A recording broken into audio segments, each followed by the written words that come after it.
Building a family can be a complicated, messy, lonely, and sometimes heartbreaking process. But you don't have to navigate this challenging journey alone. Welcome to the AllPaths Podcast, where we support and celebrate all of the different ways there are to grow your family. We're your hosts, Emily and Lauren from the nonprofit organization AllPaths Family Building, and today we're talking with Alisa about her journey and work in this space. Alisa, thank you for joining us today. Thank you so much for having me. I'm excited to be here. We're so happy to have you. Before we get into your story, we'd love for you to introduce yourself for our listeners. Sure. So I'm Alisa. I'm a licensed independent clinical social worker in the state of Massachusetts. I have both professional and personal experience, which I know we'll get into, but in this space. So my practice, I have a private practice, Harmony Within, and we specialize in working with individuals navigating infertility, pregnancy loss, reproductive mental health, and then perinatal mental health, and maternal mental health, and the grief and the loss and kind of all the things that come with that experience. Wonderful. We've got a lot to talk about today. Yeah. So, can you tell us a little bit about your journey to starting a family? Where did that all begin? Yeah. So my husband and I were high school sweethearts. So we had like one of the stories, that felt very kismic and wonderful. And we started dating our senior year of high school, and we got married 10 years later. And I went to grad school, and I just finished grad school, and we were looking for a home, kind of all the steps, right, that people take. And we started talking about trying to start a family, and we did that and got pregnant right away. And it felt like the story was going exactly as it was supposed to. We bought our home in late 2015, and by early 2016, I had a natural miscarriage at 11 weeks pregnant. And then kind of entered a world of infertility for 18 months in between my first and second pregnancy. Got pregnant again 18 months later. And there's stuff that happened in between there that I'll share as well, but got pregnant 18 months later and then suffered another miscarriage at 7 weeks pregnant. In between our pregnancies, we had the opportunity overnight and really out of nowhere to become foster parents to a kinship placement. So we stepped forward and took in a family member's child. She was 2.5, and she lived with us for over a year. So almost my entire infertility journey, she was with us. We suffered, our second miscarriage happened while she was in our care. She reunified with her family, which is amazing and wonderful. And we kind of had a moment of, we really want to be parents. And we had the loss of her as well, right? Right. That's a lot of loss to deal with on top of it. Yeah. So we had the loss of her while, navigating our infertility. So the conversation shifted. We want to be parents. And then we decided to pursue adoption. So she left our home in March of 2018. And by July of 2018, our first son was placed with us via private adoption. And then in 2021, we adopted our second child, also via private adoption. And now we're raising an almost 8-year-old and a 5-year-old, and are monumentally happy with our family as it is now. Wow, that's amazing. And what a journey, to go through 2 incredibly difficult losses while you're fostering a family member, and then having that kind of change the trajectory of your family building plans. Can you talk more about, what you were thinking and feeling as all of this was happening at the same time, and how that led to your decision to stick with adoption? Yeah. I think I started by saying we had like the story, right? And I think that in both, I wasn't able to name it in the same way, obviously 10 years ago that I am now. But I was really holding on to the story of what I thought our family would look like. So I think that, after our first loss, the first loss was extremely traumatic for me, physically and emotionally. But the physical trauma really stuck with me for some time. So I was in a hard space, and felt like the only way to get through that hard space was to continue to try, and really pushed forward, because I felt like I had to be a parent, right? I had this loss, and I was so incredibly sad and was dealing with the trauma of that loss. And how else would I fix that other than getting pregnant again. So that was kind of the mindset when we started trying as soon as we got the clearance, from the doctor. And I think getting the opportunity again to be, and it really was an opportunity, amazing opportunity to be foster parents, gave us the space as a family and as a couple to talk about what parenting meant to us and why we wanted to be parents and, what the end goal was really. And the end goal was we want to experience parenting together. And if that means that we don't have biological children, maybe that's okay. And I think after the second loss, it was okay. Yeah, this really is okay, right? At that point, I was at a space where I just said, I don't think that I can do this anymore. I don't think that I have the ability to continue on and putting my, body through this. And it's just not something I'm interested in. So that's where we shifted gears and really said, let's think about adoption. And again, kind of circling back to the idea that we had talked about what our end goal was, and that was to be parents together. I love it. And it's nice. Sometimes I feel like people are afraid to make that step or to say like, hey, I'm done. I can't do this anymore. That can sometimes be framed as like you're giving up or you're losing hope or all of these, annoying platitudes that this community seems to be fond of sometimes. Yeah. So I'm really glad that you made that decision. You felt confident in that decision. And I think what people don't realize is that comes from a place of a lot of strength. It has nothing to do with quote unquote giving up. It has everything to do with choosing yourself so that you can figure out what's next.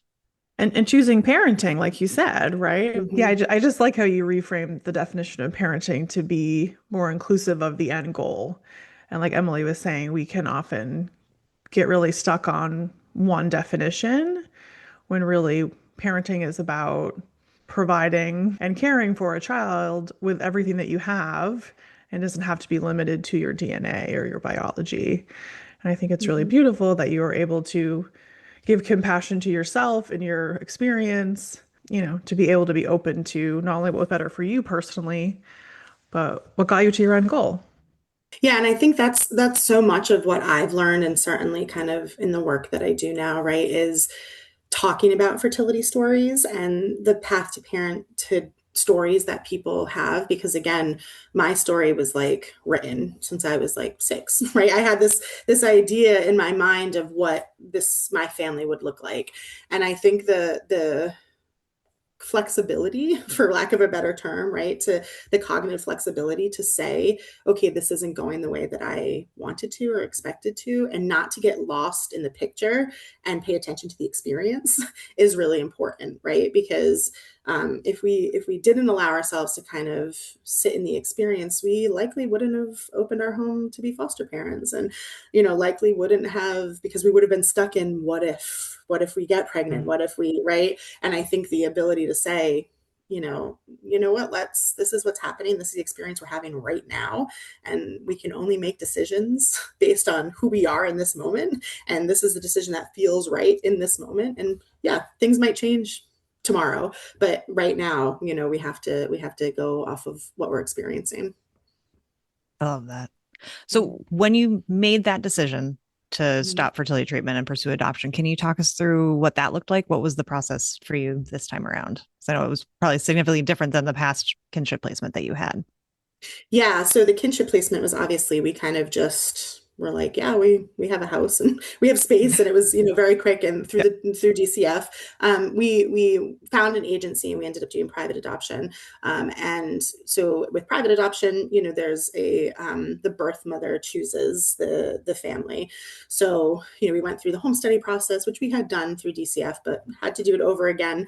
Went through the home study process. We went through the process of coming up with our profile and putting it out there, and then worked with our agency and matched with the birth mother. I will say, and this part of our story always feels like it's hard to share because I know that this isn't the typical experience, but we were matched within a month, which does not typically happen in the private adoption world. So we found out on June 16th that we were matched, and our son was born July 26th. So it was a very quick process for us. Yeah. So, it was very quick for us. And then We decided to adopt again when our son was almost 3, and really to add to our family. And we actually had a disrupted adoption, which is where you match with the family and they, change their mind and choose to parent, which from my lens is amazing and wonderful. And I'm happy that that was the experience for that family. And obviously it hurt a little for us, right? So balancing kind of I'm grateful that this child is with their family of origin, and also this is hard for us. So kind of another piece of loss that we were feeling. And again, not typical, but very soon after that, we matched with our current son's birth mother, and now we have 2 children. So yeah, the adoption process for us was about as smooth as it can get. So I recognize again that is not the experience for everyone. And it was for us, and I'm very grateful for that. That's wonderful. I'm sorry for the disrupted match. So did that happen pre-birth, post-birth? So we were actually in Florida when we found out or lost contact with the expectant mother. And kind of at that point when we were there, she had a planned C-section. So we were there kind of in preparation for that. And so learned while we were there. So, we drove back home and that was, it was definitely, it was, it's interesting. It was really hard. And just from my social work lens and my background, again, I really am very happy for that family, right? That's my immediate feeling is to say, yes, this is amazing that they're able to kind of keep their family intact. And also our previous losses had prepared me. There's some resilience that's built over time, right? So I was able to lean into that resilience a little bit and kind of say, I know that if we continue to kind of trudge forward at times, maybe not with the most grace, that we'll find peace in our story. And I think that's, experiencing our previous losses we were able to cope with the disrupted adoption because of that. Yeah. What an amazing perspective to have. That's not easy to reframe in that way, as even as you say, you were able to, unfortunately or fortunately, because of your past. And were there other barriers along your journey that you haven't mentioned? No, I think for us, again, the trauma that I experienced, obviously that's a part of the bigger story, but I think that changed my whole makeup in some ways, right? It really, so I think for me, it was, I wouldn't call it a barrier necessarily, but it was a complete shift. Like there's a before and after for me, before and after that first loss experience. And that, I still hold that, that's still raw at times, but that for me, that was something that needed to be worked through from a, support perspective. Yeah. Speaking of support, who were your biggest supporters during this time? Family, friends? Yeah, all of the above. I have an excellent support system. We have a great family. My husband's amazing. And again, we've been together forever at this point. So we support each other, and we have a great group of friends and extended family. Interestingly enough, and a little embarrassed to share this, I did not seek out any mental health support, like formal mental health support.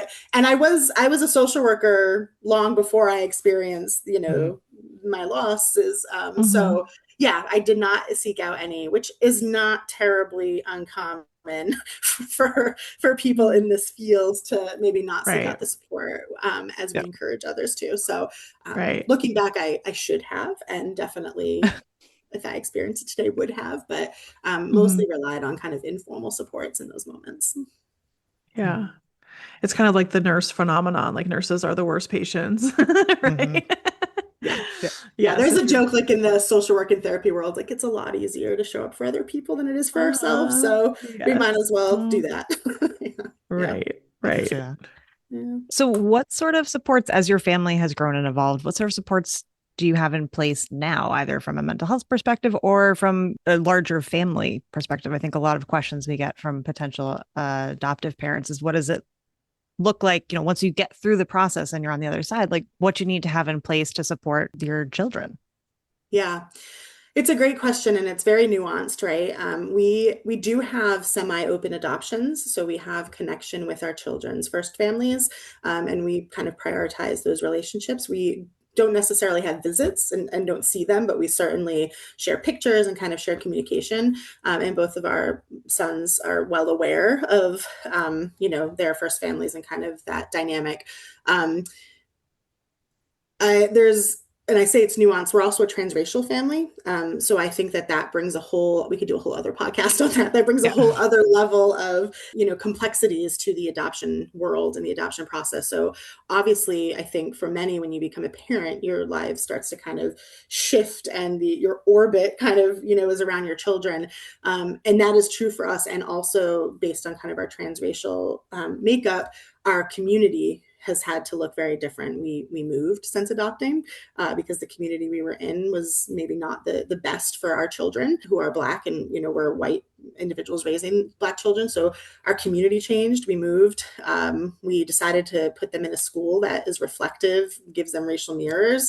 So the answer is, again, nuanced depending on the situation. For us specifically, our community has to reflect our family. And that is a part of kind of the bigger adoption picture, right? And choosing to adopt. And I think that, it's constant kind of support of that community and understanding of the complexities that come with adoption for our children, mostly for them to be supported with people who get it.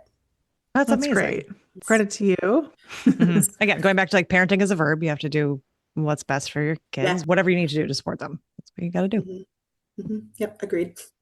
And all these decisions that you've made for your family, for your kids, with them in mind, did any of these decisions, like your move or the decision to pursue adoption, how did that affect your existing relationships with family, friends, partner? Any turbulence there, or any great stories to share of support? Yeah. The vast majority are good stories, right? The vast majority are us, kind of our village really understanding and rallying around us, and being willing to learn and grow and expand and show up for our family. There are certainly some challenges that have come with just adoption in general, people that don't fully understand what adoption is, right? And the nuances that exist.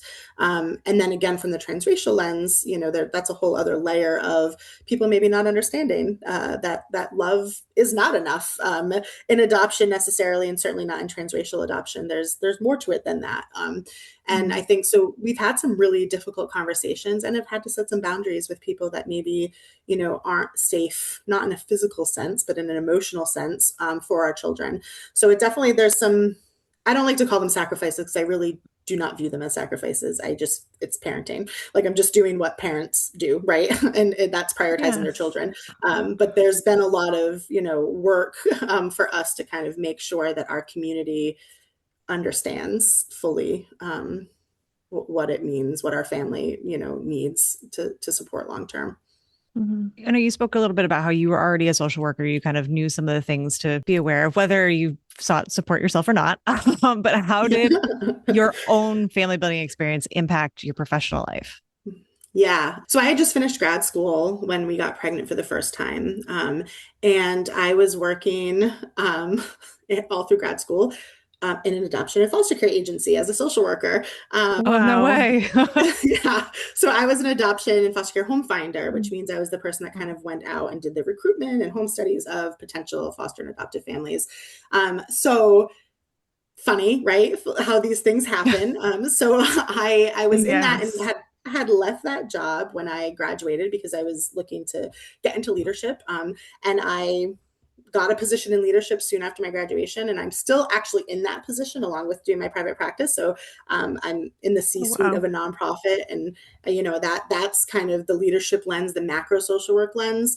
And like many people in the field in 2020, I recognized that there was some opportunities to do telehealth that maybe weren't present before. And it opened up the door a little bit for part-time work and for people that were interested in, doing more clinical work. And being in leadership, I missed the clinical stuff.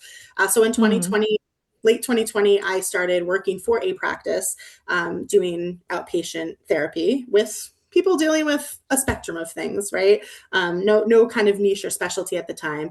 In 2023, I decided to kind of branch off on my own and start my own private practice. And still, not a specialty in this world necessarily. By accident, I got a couple of clients that were dealing with infertility treatment and family building. And I had a moment of like, oh, like I am feeling this is really amazing for me and for them, right? To have a professional that Yeah. understands. But I was like, my story is now coming back to me in a completely different way for me to be able to sit with people and walk with them and hear the things that, as I mentioned, I probably should have accessed, but the things that I wish I could have heard, 10 years ago. So at this point, I slowly kind of made the transition. And at this point, I specialize in this world and have kind of gotten more, along with my personal experience, I've gotten some more professional accolades to kind of go with it. And am actually expanding now and bringing on some additional clinicians to really continue to serve this population. So it's funny because it wasn't like I was like, okay, I experienced this and it's something that I should do, right? Until I accidentally did, and I felt I was being healed in ways while also working with individuals. So it was very empowering for me. Yeah. Well, that's wonderful. And I know, I mean, we hear from people all the time that working with a mental health provider who really gets it makes all the difference. I mean, the last thing you want to do is finally find somebody and start to try to get that support and be like, okay, the first half of this entire session is me just explaining like what acronyms that I'm using mean. Being able to skip all that and talk to somebody who truly gets it is such a gift. Yeah, I agree. And I think that, we talk about use of self a lot in the social work field and when it's appropriate and when it's not. So I think that there are certain people who deeply benefit from that use of self, and this is one of those populations that really do benefit from that because without lived experience, right? It's not to say because I know wonderful providers that maybe don't have lived experience and are able to do this work as well. But I think that many people are appreciative of someone who can be like, yeah, I remember when I was experiencing that and that like really sucked. And I am here with you for that. Yeah. Yeah, I remember just personally for me, I'd been working with a therapist for a while and didn't know, of course, so she wasn't using use of self with me until I started struggling to build my own family. And then when she disclosed her own infertility, it was like a sigh of relief. Yeah. And I didn't even realize what an impact that would make just to be like, oh, great. I already have such a great relationship with you, but this is like another layer of trust and validation that made all the difference. Yeah. It's interesting. Some of my clients don't know that I'm an adoptive parent, although I don't know if they'll listen to this, but they will now. But I don't know, I don't always share that with everyone because again, Sure. it may not be relevant to what they're experiencing. So, I pick and choose certainly what I'm willing to share, or what would be beneficial for the individual that I'm working with. So yeah. And then to your point, I've had people that, have been going through the process and then they're like, we're starting to think about potentially adoption. And then I'm able to say, well, by the way, this is something that I've also experienced. And I think I think it's very impactful for people to hear that. Absolutely. Yeah. What are the things that you were talking about, you are sharing with your current patients, the things that you wish you might have heard from someone yourself? Are there common themes, common topics that come back? Yeah, yes, there certainly is. It's interesting. Lots of people come to me, and I know others in the field, when they're at like an acute phase, right? Where they're in a space of, I've been doing this for a long time and I am totally depleted of hope and energy and emotional capacity, and they're reaching out. And, I think one of the things that, is important um, is to recognize that when people come in the door, like you are really having a capacity crisis because of all the things that you've been carrying for so long. And one of the first things that I do with most of the individuals I work with is really naming their experience as grief. And I think that when we think about disenfranchised grief, which is grief that's not commonly recognized by the general public, it's the first step to kind of talking about disenfranchised grief is for someone to accept that they're actually experiencing grief and to name it as grief. And sometimes it's just, and I use just lightly, but it's just saying, if nothing else, you're grieving the loss of your story. That is worth grieving, because as I've shared, I had this story in my mind for a very long time. And when it didn't pan out the way I thought it would, it was really sad. Like, it was really sad, and it was really hard. So I think naming the grief and working with them to recognize it as grief is important for people to say, yeah, you know what? I am experiencing all these different emotions. I think another thing that almost always comes up, no matter where someone is on the journey, is the balancing of hope and disappointment that comes with this, and really holding both of those things at once, and how incredibly exhausting that can be. And sometimes I'll say this to clients, like, I know that you think you're not accessing hope in this moment. Like, I hear you saying, I feel hopeless. And yet, here you are continuing on to the next transfer. And yet here you are continuing on, with the next appointment. And that is a quiet act of hope, right? That in and of itself, even if you can't call it hope, is hope. So I think that naming that for them as well, like I always say, if you can access it, I will, right? And I'm telling you right now that there's hope there, even if you can't name it as that in this moment. I love that. I love that so much. Like, they're actively practicing hope by moving forward, but they can't always embody that or feel that or articulate it. Even though they're doing it, you can recognize that for them and hold, maybe the verbal hope out loud for them. Yeah. And I think most people, that resonates, right? They're like, yeah, I guess you're right, because why else would I be moving forward, right? If I wasn't in the moment of, I expect this story to end in a good way, whatever that ending might be. And I love how you talk about, yes, I think people generally have more of awareness now that we can feel more than one feeling at once, which is a little bit differently than we were raised, maybe, about these are our feelings and they're one at a time. But actually, more than one feeling can coexist. But even when we recognize that, the next step that you mentioned is it's exhausting. Even though we have the capacity to hold more than one feeling, it's really exhausting when you're holding the extremes of grief and hope. And that I don't think people give themselves enough grace for how exhausting this process is, just as much mentally and emotionally as it is physically and financially. It's draining in so many ways. I often tell people, I think of this journey as having a cloud over you. And the cloud is kind of always there. And sometimes there's like sunshine peeking through and you're like, okay, it's still cloudy, but I see some sun. I see it. Yeah. And then there's times where there's a downpour, right? But either way, the cloud is there. And, I say, like, think of having a cloudy day for years on end. Like, that's exhausting. That is not a fun thing to think about. So to kind of validate the experience that this is touching every part of your life, it is there, even if it's not the front of your mind, it's there. And that you have permission to feel exhausted. I remember after my first loss, I was like back at work Monday. I had a loss on Saturday and went to work on Monday. And like, I think back to that and I'm like, why did I do that to myself? Right. But that was just, I didn't give myself the space and time to recognize what the experience actually was. Yeah.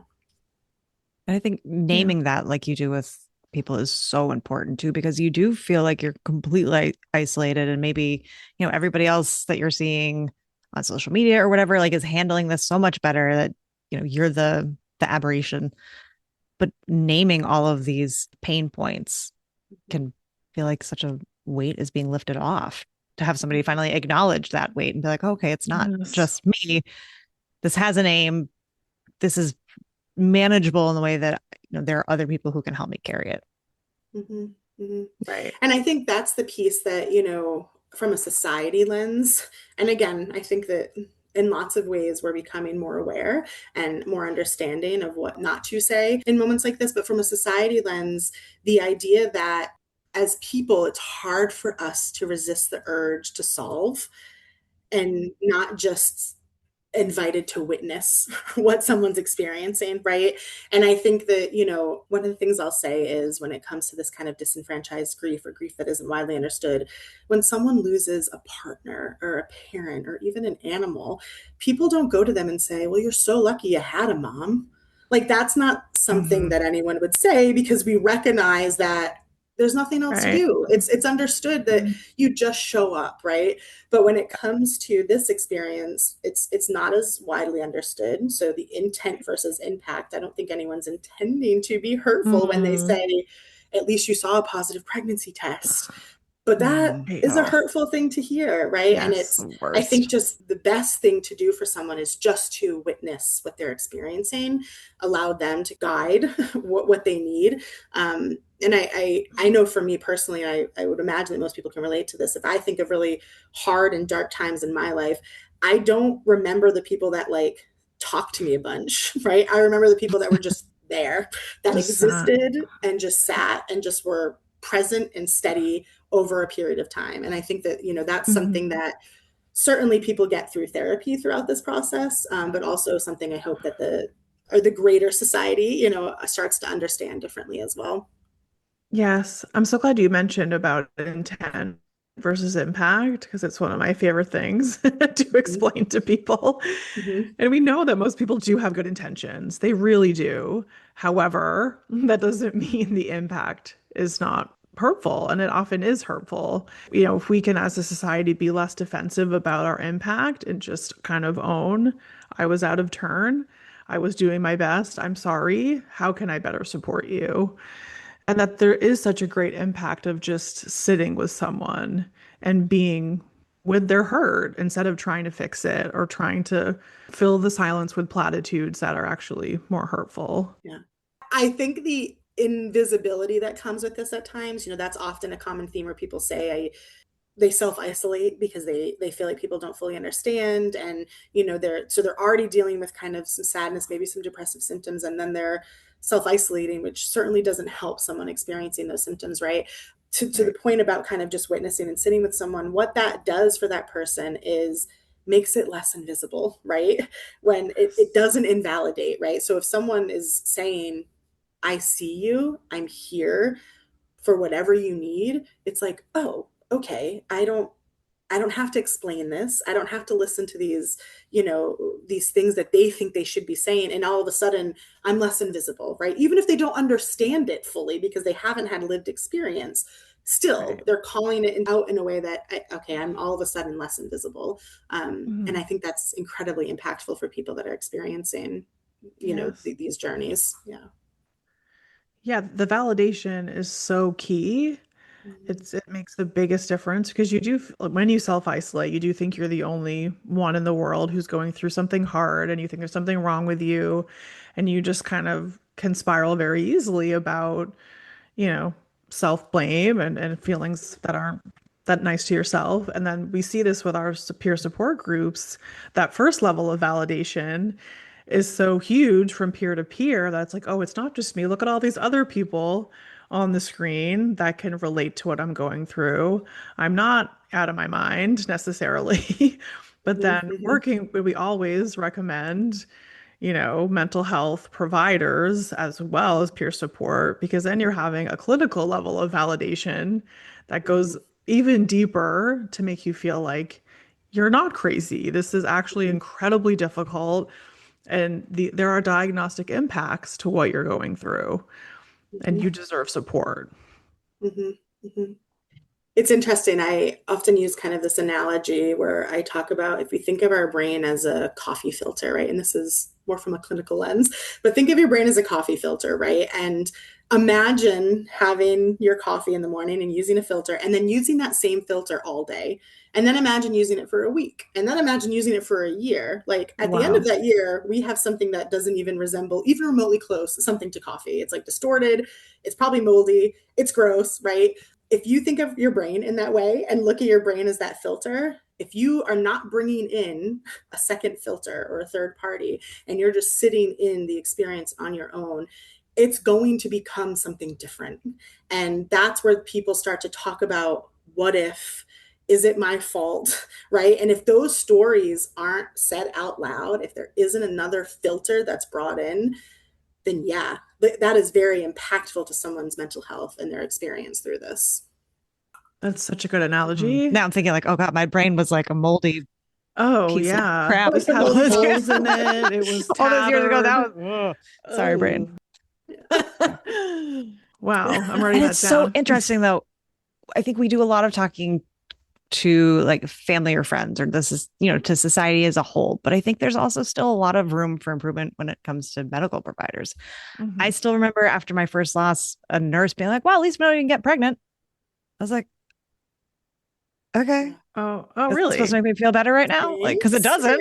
Right. Yeah. Yeah. Hooray? Question mark? Yeah. Thank I was you. No. like, you're very perky from the news you just delivered. So can we Yeah. like Yeah. getting some whiplash here? Let's take a beat. Yeah, because it's coming from. I mean, like the call is coming from inside the house sometimes. It's coming in those places that you least expect someone to hit you with that intent versus impact. Like they're trying to find a silver lining, but with some of these situations that you're in when you're trying to build your family, there is no silver lining. No. And there doesn't No. have to be. Yeah. No, I think I was just about to say that, Lauren. Like Mm. it's people, again, that's our human behavior is to want things to be like in a pretty package with a bow on top and be like, okay, here's this problem is solved, right? And that Mm-hmm. is not what this journey is by in any way, shape, or form, right? So I think the ability or the inability for some to sit in that discomfort is what makes or breaks how someone experiences this. And I think for people, medical providers included, it's really uncomfortable to just sit with someone and be like, okay, you're in a lot of pain and I'm going to witness your pain. That's hard for people. They want to, and again, intent versus impact, but they want to say, it'll all be okay. Let's put a band-aid on this. It's okay. Right. And Right. that's not true. And I always tell people the words that I use are like, there is a version of you that exists in the future who is through this time in your life. Hmm. We do not know what the end of the story is going to be. And I'm not going to sit here and promise that it's going to look anything close to what you expected it to. But this is not your forever, right? And let's sit in this pain together and let's also recognize that, that if we need a silver lining, right, that's what it is. It's that there is a version of you that is through this experience and is starting to find some peace in it, right, over time. And I think that is the only way that we can reframe this for some people in the moment because it's so incredibly painful. Right. Yeah. I love that. I feel like we use a book analogy in our groups a lot of times that saying like right now this feels like this is the entire story, but I promise you this is only a chapter Yeah. Right. Yeah. line. But Yeah. it's hard when you're in it. It just feels like it Right. is There's more to forever. your story. Yeah. Yeah. And to call that out, to say again, I know that that's probably impossible for you to imagine in this moment, right? To call that into awareness and say that's okay, that you can't access that. But I'm telling you that, from my experience and the many people I've worked with, there is more to this story. And of course, if we knew the end of stories, like if I knew that I'd be raising these two amazing children at the end of the story, I would have been like, okay, like this sucks, but I can move through it, right? Like I Yeah. wouldn't have had the same level of pain, obviously, that Right. I did throughout it. So the not knowing is what's just so uncomfortable and makes it feel, Yes. like it's gonna be for our forever. Yeah. Right. Right. Because when you know, it's easier to make a plan to get to that Mhm. end point. But when you can't plan and you're just in that uncomfortable space of the unknown, it only breeds more anxiety and Mhm. pain and all that. Mhm. Yeah. I wish we could have solutions for people. Yeah, Hmm. agreed. Yeah. Somebody once described it once as like the world's worst choose your own adventure story. I'm like, how do I pick? I'm like, Totally. you just Yes. have to make the best decision with the info you have at the moment and then see where it That's it. goes. Yes.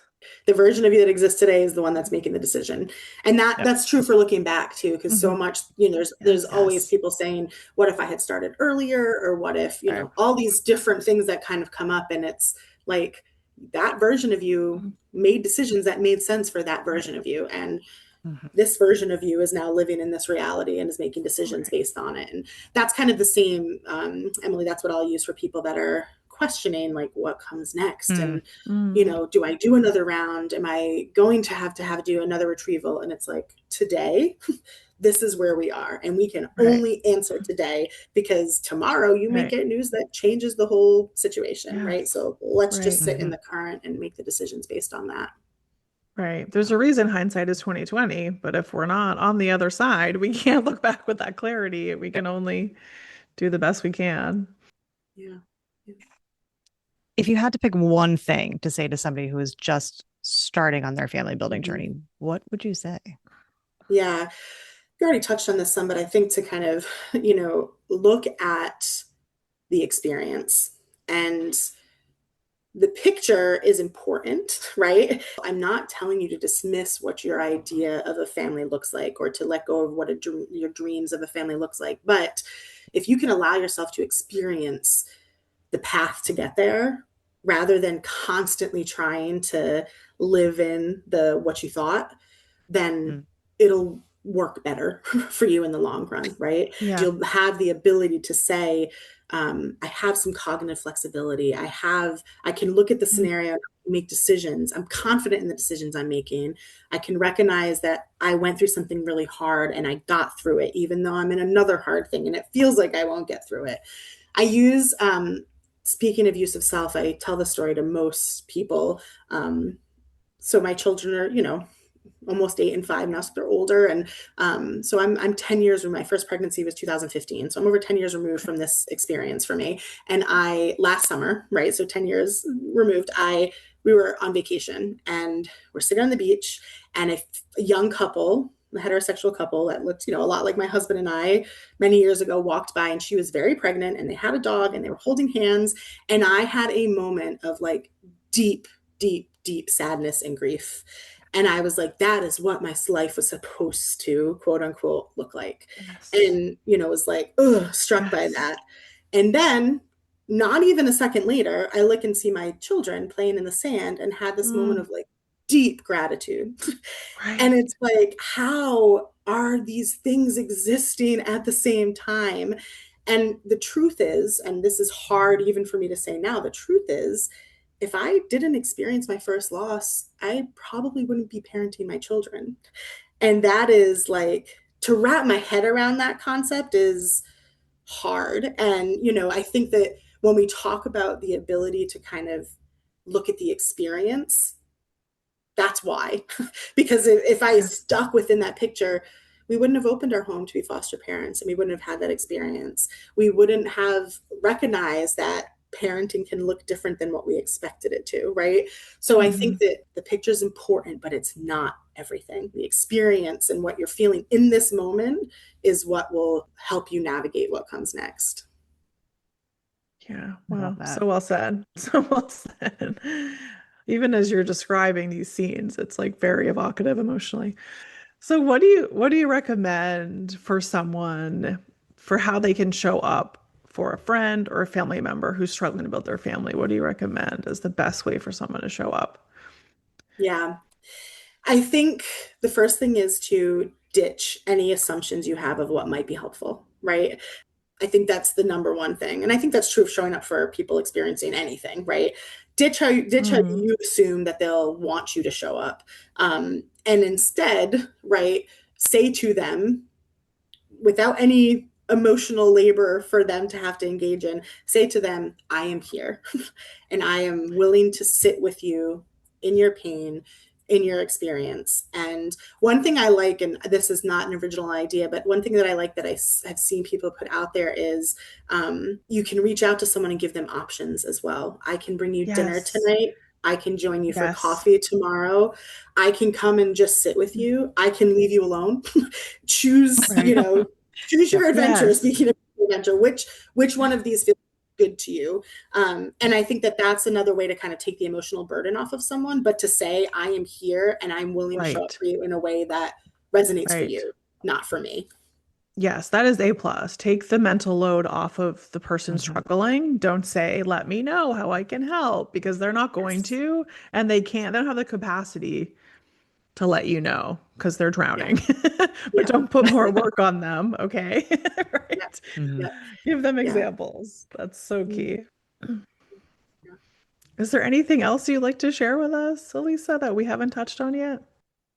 I think just, for anyone who's beginning their path to family building, even if the story ends up looking like you expected it to, it's not easy, right? Building a family and parenting, they're not easy things to do. So I think that, accessing help in any way, shape, or form, but certainly in a, from my lens, from like a therapy and mental health perspective, sooner rather than later is important. Because like I mentioned before, so often people are coming to me and they're in a really acute phase. And I feel so deeply because it's like, you're in this space of, you've already created some narratives in your head that aren't helpful. And we could have intervened earlier, right? So I think that allowing people the space to recognize that, reach out as soon as you start to recognize that this might be more difficult than I expected it to be. Yeah.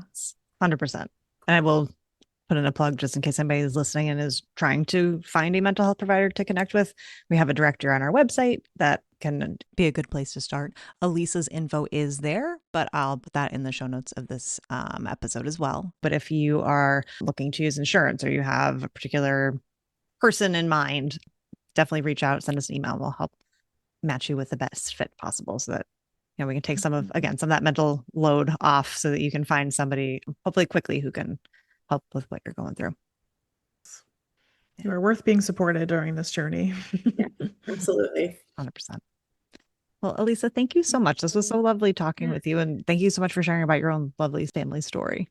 Yes. Yeah, thank you so much for having me. It was great. It was great to talk about it. So nice to talk with you. Thanks for all you're doing for the community, all the support you're giving back. It's a wild thing to say, but I feel very honored to be a part of this community, despite the fact that it's shared, loss and grief and big experiences. But I think that, the people that are in this community are amazing.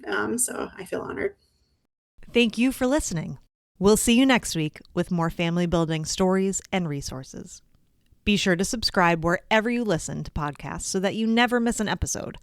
And follow us on social media at AllPaths FB or visit our website, allpathsfb.org, to learn more about our work. And please help spread the word so that anyone who is struggling to grow their family can join the conversation. AllPaths Family Building is so grateful to the members of our circle of support. And today we want to recognize and thank the Center for Advanced Reproductive Services, a First Fertility Center. Your partnership is vital to our ability to provide emotional support, education, and advocacy that is open to anyone who is struggling to grow their family. And to the entire AllPaths community, thank you for being here. It's an honor to walk with you on your journey.